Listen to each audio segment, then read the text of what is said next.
to very late game in both of these games so far. And now, with the Shyvana ban once again, NIP back on blue side, maybe it should be a little bit more comfortable for them. For the first time, Shanji not going to get his Rumble as well.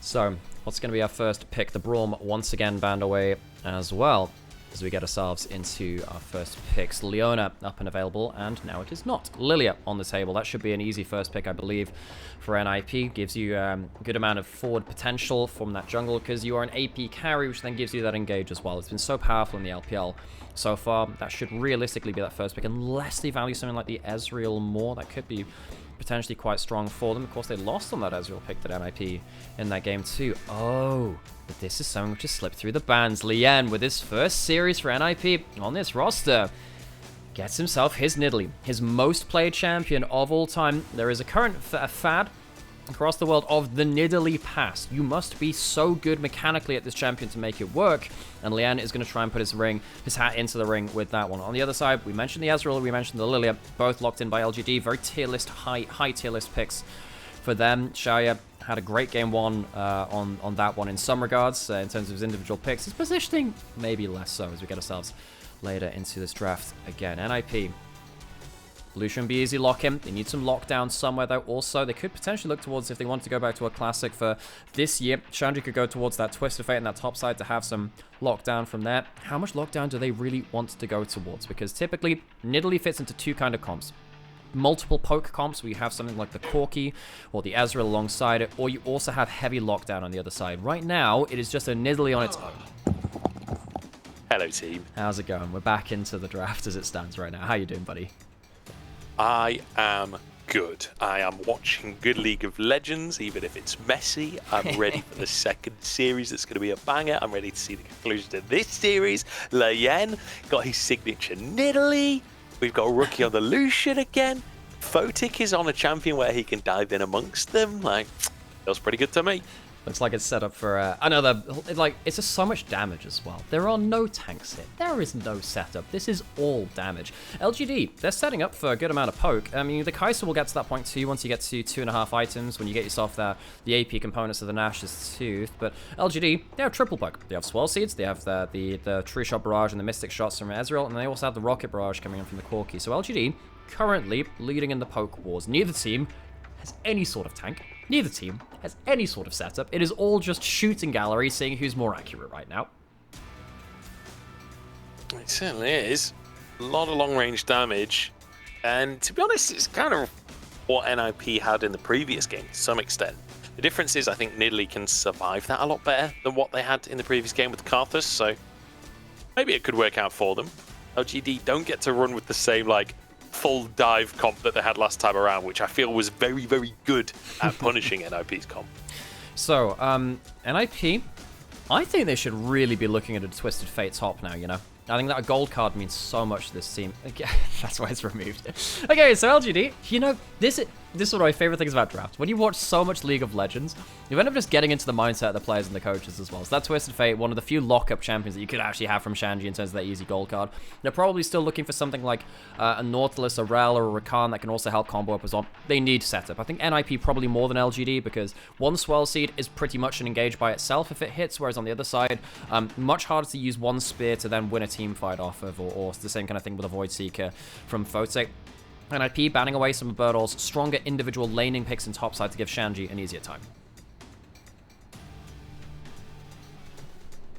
I feel like Shanji has been a player that has been somewhat hit or miss in this series. Game number 1 was absolutely insane. Game number 2, the equalizers were still good, the laning phase less so.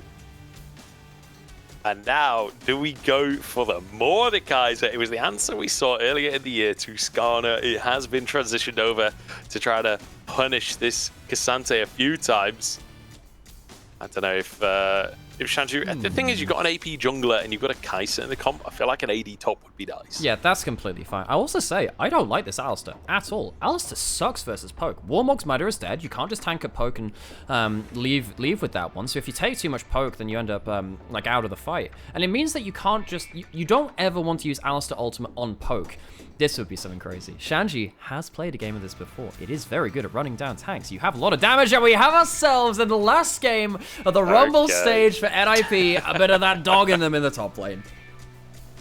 Oh my days, Shanji brings the Nasus out. I mean, this has been an answer a couple of times in the top lane, not necessarily to Cassante, but just basically, I mean, to be fair, the pace of these games has been pretty slow. Maybe just stack it up in the top side is the answer. Maybe. I have to say, I like it into the Cassante. I think it's garbage into the rest of the comp. I mean, the attack speed onto Corki's Rocket Barrage and onto Ezreal's Q doesn't matter. Putting a Wither on them doesn't matter that much. Yeah, sometimes you get a Wither onto Ezreal when he's away for a wall. He can't get away from you. But NIP, they don't have a great amount of setup. The Wither can help with the Nidalee because once you max that out, you have a huge amount of slow for that spear. But even then, in this matchup, you need to be maxing that Soulfire to make sure you have the shred from that too. So it's not even going to be the best setup in this top side. Shanji, after NIP chasing their first series win, the first time that Shanji's played without Aki on the LPL stage, the first time in 1,500 days that Lian has been reunited with Rookie on the same side of the stage as well. And it has come down to a Game 3 in Shenzhen. And LGD, they played out a pretty good game in that Game 2. They played around split picks. They were losing in the grouped up fights, but they made things work when they weren't quite there. So we get ourselves into Game 3 to decide which of these teams has to win. Yep. Honestly, it felt poetic that we came in today saying, LGD, it's down to Haichao and Meteor carrying this team. And game number 2 was precisely that, the two of them vying for MVP. It does feel like they both have carry potential with these picks. It's going to be a tough laning phase, though, for Haichao in that mid lane against Rookie's Lucian. And we get the Nasus out from Shanji. Whether it can work against this comp, we'll just have to wait and see.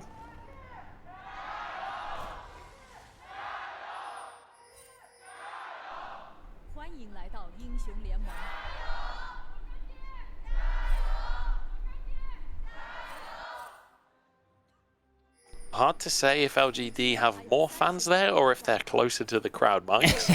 But it sounded like a stronger chant towards LGD. They did win most recently, and I'm going to be honest, neutral fans in the LPL do tend to cheer for whoever just won the game. Also, LGD is kind of a fan chant that's kind of like TSM in the West, where it's just, a lot of people, even after other teams where LGD is not playing, they will just say, LGD, Jaiho, just because it's just one of those teams which has been around for such a long time. And of course, you know, in the state of the whole LPL, it feels like we are in a whole midst of change. This is the first time when none of the quote-unquote big three have made a playoffs in the LPL. We've had EDG, RNG, and WE all miss playoffs for the first time in the same time. We've had RNG and EDG miss playoffs at the same time before, but never them alongside WE as well. It has felt like it has been a period of big change. And the question is, who goes in to fill those gaps? LGD and NIP have had moments. I think LGD and the starter groups have looked pretty good, and they've shown some good gameplay, but they haven't been... They have that curse where they can only succeed in a year ending in a multiple of 5, so 2015, 2020, maybe we'll see them next year. NIP, you know, they used to be V5, and they were a top 4 team in spring. Speaking of 5s. They've also kind of struggled to stick the landing. They've been a good team, but haven't really been a great team for long enough. By not winning a single series in the group stage, they have lived up to the V5 reputation as an organization of just never winning games. Good to see them honoring their organization's history, although technically not the same organization. It is still V5 in conjunction with NIP, so technically still counts. It's been a rough year, hasn't it, for both of these teams? Yeah. It has been. I mean, LGD, to be honest, I don't even think this counts as a rough year. They made it to Group Ascent. Like, even though they went 0-7, they finished the split in 8th place, right? So that is a massive upgrade. Lian finds a 1v1. Meteor trades it back pretty efficiently, though. Yeah, that was with a Conqueror versus an Electrocute too, so the burst really coming out from Meteor gets that center of the Watch Out Eep. One of the best or worst named abilities in the game, depending on your opinion on it. Bot lane fighting a little Definitely bit. Worst. Definitely worst. I found it quite... Oh god, Rookie doing really well in terms of trading here. One of the reasons we see this Lucian into the Corki, and this is the core of this matchup, is that Lucian very early into the game can deny Corki most of his trading power. If you don't hit the Foss Bomb, ever since we moved away from the Emax to the Corki when we briefly had that lethality build, if you miss Foss Bomb, you don't win trades, and Lucian just hops over it and makes you lose that trade, so it's incredibly important to do that. As we see, this jungle matchup already had a spear land in the jungle. Meteor goes right into the enemy jungle, just takes away the camps. I do find it funny that the way that jungle aggro works was changed so that junglers couldn't double jungle, and then we get these AP junglers that still just double jungle anyway. Shanji finds Meteor, but the two camps are already gone. It's too little too late from the dog in the top lane. Yeah. So what you'll notice from Shanji here is that he started with the Soulfire. That E gives you much better wave control than the Q, which means you can't push waves. Now, problem is, Nasus, especially early into the game, very, very mana hungry. You will often see a tier built up on him, even if you don't complete it until much later into the game. You can go towards that Thimble Winter because of the slow from your Wither still being fine with that. It just means that you can just continually control waves with that Soulfire later on. You still should see a Q max, but it's just that first level in the E, which can help with that. And then it can help you get good wave clear, even from beyond that melee range, which is something like Sante can't really max at that same point. Does mean you drop some stacks for the early parts of the game, but it just gives you much easier first kind of back of the game, so you can get yourself towards Sheen and a tier and maybe some boots like that. It just means that you get into the lane a lot more effectively. I mean, there was some really obnoxious AP Nasus shenanigans earlier in the year. I don't know if that's still going on, where you just Emax, you run Comet, and you just burn them down, and then once you finish... I can't remember what first item was. I think it might have been Leandri's. It might have just been Blackfire, to be honest. You basically just eat them twice and they die, and then you win the game. You basically just don't level Q as well, because your stacks don't matter, because it's all about your E damage. Yeah. See, this is one of those things where, you know, that back in 2018 when the Shy was winning Worlds, he was saying, yeah, I play ARAM a lot because it means it kind of stretches your imagination of the game, because you run into weird shit that just wouldn't happen on Summoner's Rift, where we saw stuff like the Poke Lethality Ash, which became meta after that point. We saw stuff like the AP Nasus, as well as a champion that would just sit there and just throw E after E and control the wave. Occasionally, games like that can mean you run into things you wouldn't think would succeed otherwise. Also, AP Kai'Sa was another thing which came out of that game mode too, and the like. So Shanji going towards his first base, has himself those tier 2 boots now. He'll be much happier in this lane matchup now. Nasus is a very move speed reliant champion to get himself either away or onto his target. Nasus is very much a champion which is gated by his sticking power. Shanji with the phase rush, tier 2 boots very early will be pretty happy now for this point. Nice trade from Rookie, but Haichao does match it to some extent, and the culling dodged by the Valkyrie of Haichao. So Rookie using that level 6 spike, but doesn't really get it to stick. Remember, in game number 1, we saw this precise matchup. Rookie managed to get that solo kill onto Haichao. Doesn't look like we're going to see a repeat performance. This one was much more of the dulling instead of the culling. Doesn't really do that much, and we'll see whether they can do more with that a little bit later on. We'll see. Weird thing about the Lucian, as we see the grubs going down, I have no idea why we've moved away from Kraken Slayer and over to Blade of the Ruin King just randomly. Like, we could have been building Blade all this time if it was good, but then I just don't get the logic. Blade hasn't even, Kraken Slayer hasn't even been nerfed yet. It's coming up later on, but sometimes mid lane builds really confuse me. It just makes me think that someone like Chovy's done it or Faker's done it, and then just everyone follows suit without really understanding why. But hey, we have Blade Lucian now. Very good duelist item. You get that slow on the autos, on the multiple autos later on. It becomes very, very impactful. But yeah, I just don't quite get why we moved away from Kraken Slayer if we were building that in the first place. I think maybe the logic is just more straight up burst damage, in terms of the fact that a lot of Kraken Slayer's power is from consistently hitting the same target. And if you're hitting a front line for a long time, that's great. However, Lucian, typically in these fights, you don't get to proc it that many times, right? Twice at most. Maybe just the proc of the Blade of the Rune King makes that initial burst trade just that bit stronger compared to a Kraken Slayer. And I mean, I've not run the numbers or anything like that. I'm theory crafting here, but I could see the logic on you're doing more to a front line with a burst from Blade of the Rune King than with just one proc from a Kraken Slayer. I think the other thing as well is your first back of the game for Blade of the Rune King is much better, because Vamp Scepter is just an insanely good laning item, because now between Doran's Blade and Vamp Scepter you get yourself a huge amount of sustain. It's mainly what we've been seeing anyway, so we'll be seeing that a lot more. That's a good trade by Birdall. That's a roam up from support though, and you don't have draw. This is a complete outnumbered fight. Lian caught out here, pounces and then flashes into mid lane. I'm surprised he got away from that one quite so healthy, but Rookie will not be so lucky. He might be able to get an execute, flashes to make it happen, stays underneath the tower, and will go down for an execute. So despite some action, we are still 0-0. So, Jin Zhao got the better roam than Zhuo, who was way back in base while that happened. So, LGD, they don't get anything there. They lose themselves the flash and Hai Chao. When we were talking about various builds and now, look, there are more interesting things to talk about, there being a trade of Dragon and Grubs. I'm just saying that now, just to keep things up there. But, you know, LGD, decent-ish early game from them. Game 1's early game was really not great from LGD, and even then, the second game, too, was still NIP favored. They have been settling more and more into the early game as the series goes on, and that's been one of the big things which has been one of my big criticisms for LGD, is that their early games just haven't been fit for purpose for Group Ascent. They've been blown out by most of the teams that they've been against, and it means that they can't show they're really cool. Split map state, and Hai Chao in side lanes, and Meteor having his big carry performances at points too. We haven't really been able to see that because their early games haven't allowed them to. They've not actually been able to play the game. One series which really stuck out to mind with that was actually Anyone's Legend, which we'll see play just after this too. That series, I believe, is starting at some point. We'll catch up to that as we do. Must have started by now. It's probably started by now. It started at 12. Yeah, so we'll get towards that as soon as we can. But they just crushed LGD in the early game where they couldn't even play the game.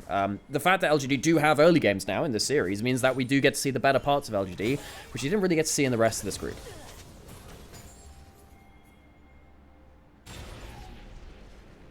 I've got to say, very different game, isn't it, to the rest of the series? Like, the fact that this series has been an absolute fist fight for the entire duration of the first two games. Very, very quiet start to the third one. You can see that the seeding does matter to our two teams. Birdall finds the all-out Shanji. Wants to set up for Lian, but can't quite find it, and Birdall will zip himself out to safety. So, Birdall, falling a little bit behind the Nasus matchup, and we see that, you know, Shanji's starting to get himself some stacks, 140 by 10. I'm trying to remember how many stacks he meant to have by Nasus, like per 10 minutes. I seem to remember it was at 200. I'm trying to remember when the mark for 200 is, so if anyone does know about Nasus stacks, it's changed over time, particularly when you level your E a little bit early. You do lose some from the early levels, but, you know, I've tried to clue myself into center stacks, and just Nasus is not a champion, so I've just forgotten about the stack numbers over time. Yeah, and like you say, it changes as well, depending on the builds, depending on the matchups and whatnot. I think 160 is pretty decent at 10 minutes. I just can't remember how many you're meant to have. Like, I'm trying to reach into my memory here. I want to say 300 at 20 is, like, fine. Like, it's not amazing, but it's like, that's sort of requirement to be useful. So he's on track for that. I don't know if that number is totally accurate, but... Look, chat is saying it's a good number. I'm going to take that. So that's good to know. We'll try and see if he gets like 300 by 20 or something like that. Man, I love Nasus as a champion because it's been a champion ever since the dawn of League of Legends has been changed so much. But right now, he's on the weak side. Has boots and an ultimate coming up in 5 seconds. Don't think he's going to live here. Jin Zhao goes in. Shanji pinned against the wall. I mean, that's a lot of damage coming in. He's put to sleep. Can anyone actually follow up on the damage? Shanji's still going. Okay, they finally bring down the raid boss. He was barking at the top of his lungs, but it just was not enough. So, left on that weak side, even though there were some resources put up from Lian towards that Nasus earlier on, does not put him into a position where he can survive a 1v3 dive. So, we'll see if he can do that later on in the game. Worth mentioning, that was with no defensive items. All he had defensively was boots there, and he survived a long old time. Now, granted, it's only really Meteor as a damage dealer, but even still, Shanji's going to be a problem. Yeah, and I think that Weirdly, LGD were the team that were thriving off of split picks in that last game. I think Nasus is the person that wants to do that this game. If you can ever find someone isolated, we saw this with the Shyvana across the last week of play. Shyvana's become weirdly meta here in the LPL. But needs to be a little careful there. But now with this Nasus, if Nasus gets to a point where he gets towards Triforce and he gets towards himself that second item on a good time point, there's not many people in LGD who can survive that. If Corki or Ezreal get themselves with it, that's going to be a problem. Anyway, Dragon has been sorted, and that is more important. Birdle walking potentially down to the play. I think Dragon's going to go down without a fight, though. Yeah, Lien, I don't think he really has a way in there, so E2 will be able to smite that objective away. That's 2 now for LGD. There will be a Hextech Soul as well, so could increase the pace of the game. The Hextech portals often do mean that playing through tempo kind of messes with you a little bit. Xin Zhao might go down to the culling. Hydra actually valks in to save his support. Nice fog of war play coming out from NIP. That's your Blade of the Roking spike right there. One item, and then suddenly Lucian is a heck of a duelist. Kind of is that the entirety of the early game, but extends your power spike even more. So NIP, their solo lane is not in bad points of power. Shanji's doing fine against Birdall there, and of course he's going to be stacking fairly effectively. Rookie, need to see what he can do on this Lucian now. Also, another point of concern at this point, Lien on the Nidalee. And so, funnily enough, a little bit early to the split, I caught a little bit of heat for saying that Shun doesn't have the Nidalee pass right now. And there is a good reason I say that, even for... There are great Nidalee players out there, and you do have to be individually good enough to make these things work. But you also, Nidalee is a team pick right now. You need to make it work in the macro sense. You need to make it work with roams and setup from your laners. And the problem is, Lien, most played pick of all time, and very effective player of this champion throughout history. Nidalee right now needs to do so much work early that it becomes very, very hard to justify this pick later on, and Lien hasn't gotten that much done just yet. I think the window of time for him is starting to close a little bit, and I'm keeping my eyes on this jungler, even though it's a specialty pick for him, to see how much value he's going to get out of it, because this is a problem we've had.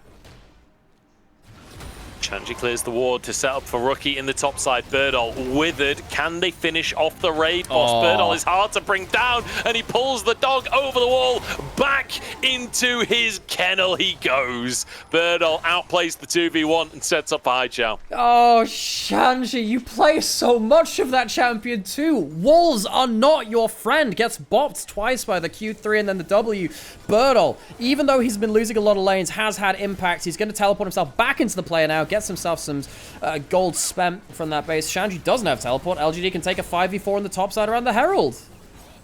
NIP look like they want to contest anyway. This would be a 4-man play as Lien is punted back by Birdall, who wants an MVP, it seems. Chunked by the spear on the way out. Herald down to 2k as Lien trying to move in, but Xin Zhao finds a 2-man engage, and Lien sent away. It's 1-for-1 as Zhuo charges into the mix. Herald picked up by Xiaoya. Zhuo gets some multi-man knock-up, but there's no damage to follow it up, and suddenly Photic is stuck on the back side of the play. Xiaoya keeping Rookie and Zhuo at bay as Shanji goes in and just dies immediately. Rookie next to fall. NIP falling apart before our very eyes. This is one of the first genuinely large fights which NIP have lost. Maybe it's the pressure getting to them. Maybe it's the heat of the occasion. NIP at 0-7, and it's feeling like a bit of a 0-7 moment around that Herald. LGD, they get themselves a hell of a lot of gold. They're going to get themselves that objective too. Is picked up by Xiaoya on that Ezreal. And while they don't have something like 6 grubs or something like that to really accelerate the game with that Herald to the same kind of level,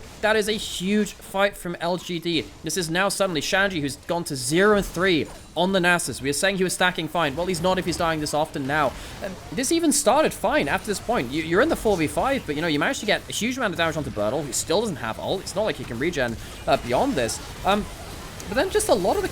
This just goes weird after this point. Lien gets chunked out. Rookie's still getting traded on pretty heavily after this point. And Zhuo, it's a good knockup, but Photic doesn't have the damage to solo carry at this point.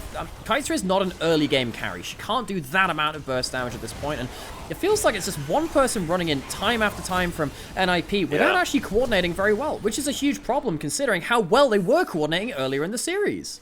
It just feels like, as well, they were playing around damage numbers that just weren't coming out, Like, Rookie and Photic both diving in individually at different moments to, like, finish off a kill, but then being, like, 200 or 300 damage short of the burst required. And it feels like maybe they're just... when you're... Hang on a second, Lien is caught. Oh, man. No, this is another pick. There's no flash up. It's Xiaoya with a freebie.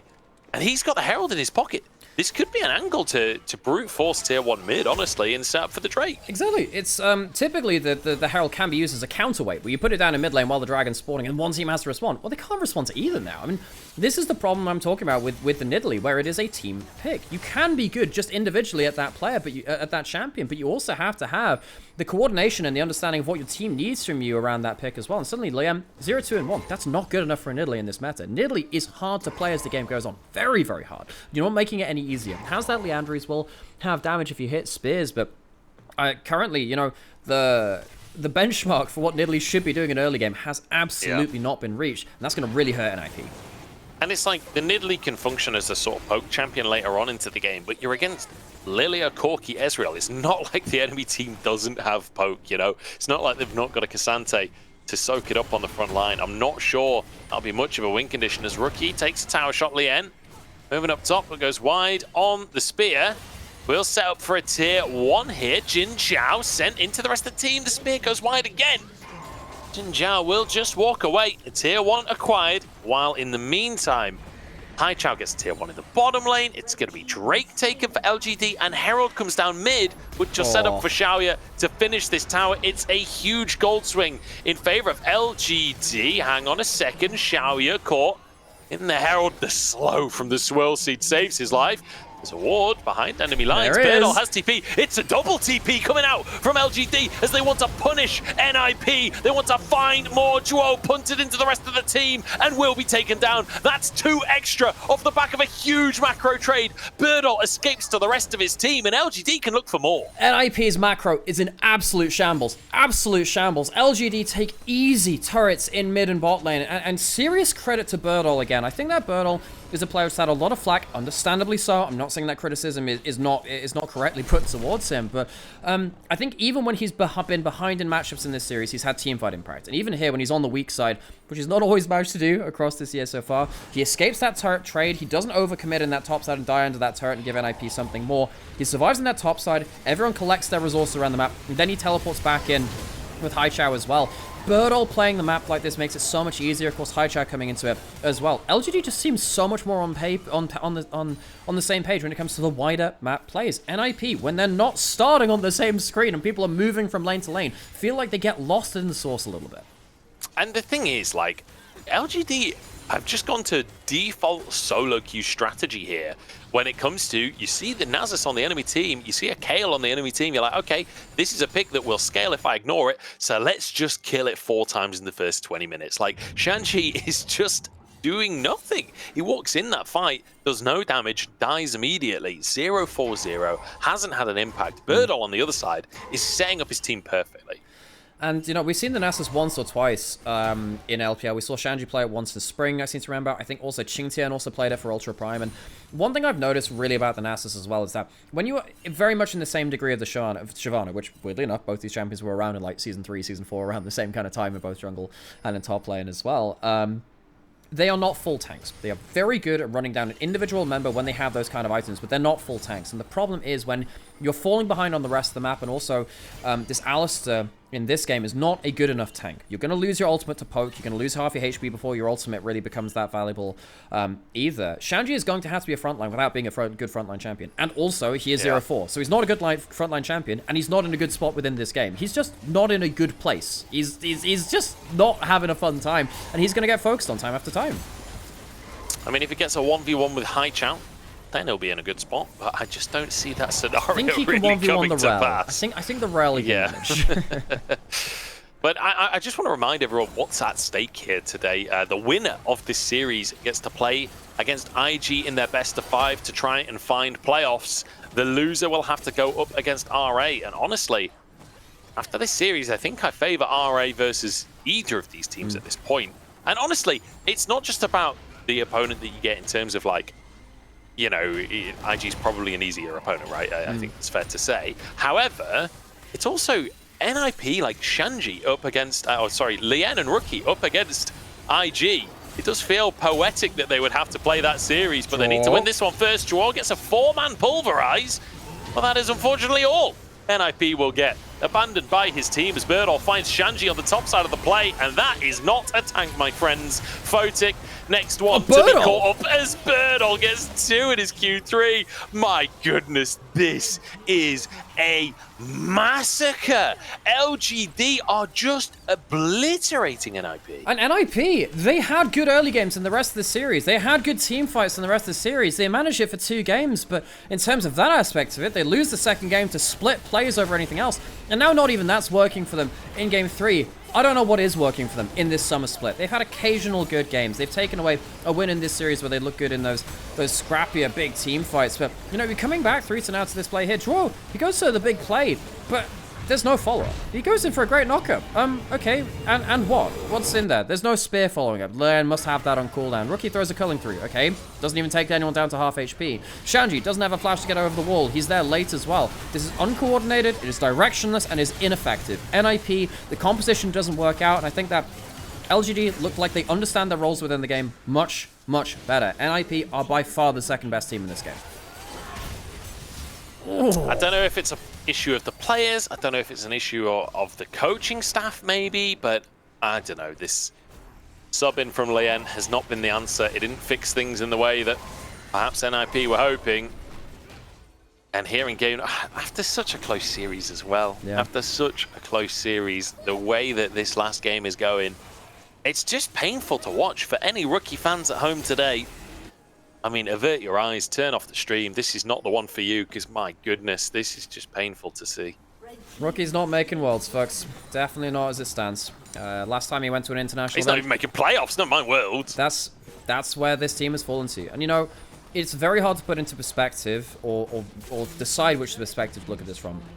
For Rookie, of course, I think on an individual level, I still think he has been an incredibly powerful player for this team, and I think that on a mechanical level, he's also been playing well in the laning phases. He's not the 1v9 Rookie of some years past, and it's very hard to be in a situation like this with the team that NIP is put together. This team has been struggling to find themselves an identity after the spring meta changes, after they came into summer. They've really struggled to recapture that again, and LGD, on the other side of this, they have managed to build beyond something more. I think that their players have managed to find themselves a bit of flexibility. I think particularly Hai Chao and Meteor have found themselves a much better start in this summer.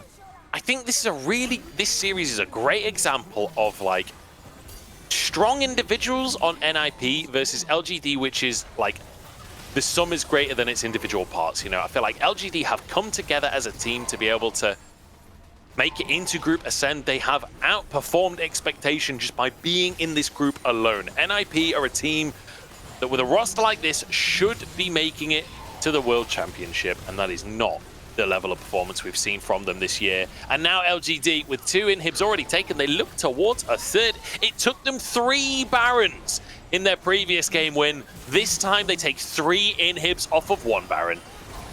So that's another kill there. Hextech Soul rears its head as LGD. This will not be a late game long banger. It is not a bang. It is a whimper for NIP's end of the Rumble stage.